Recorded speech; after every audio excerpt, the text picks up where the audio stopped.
And as always, these sessions are as much about the energy that I'm sharing with you as about the words. So just sit, and you don't even have to listen to the words, just let them sort of flood over you and let them awaken and act as keys to awaken parts of you and your quantum human contribution that you're here to make.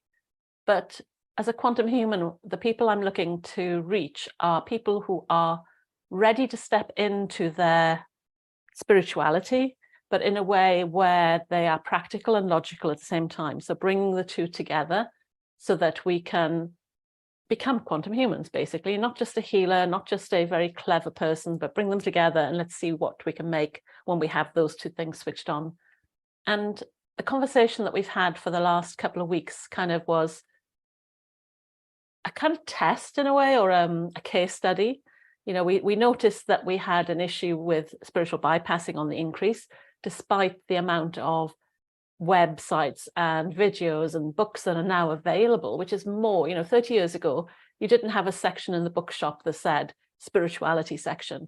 You didn't have YouTube videos easily accessible, or the number of talks that you see now all online.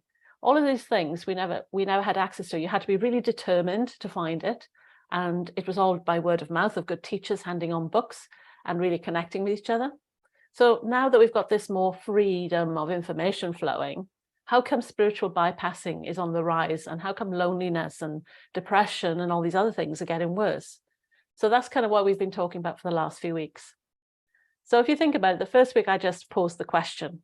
I tried not to lead it. I tried to just kind of throw a few thoughts into the bucket for you to think about. The second week, which was last week, I asked you then, why did we think that was happening? What was the reason? And it was interesting because some people said the personality was frightened of the soul. Some other people talked about energy attacks.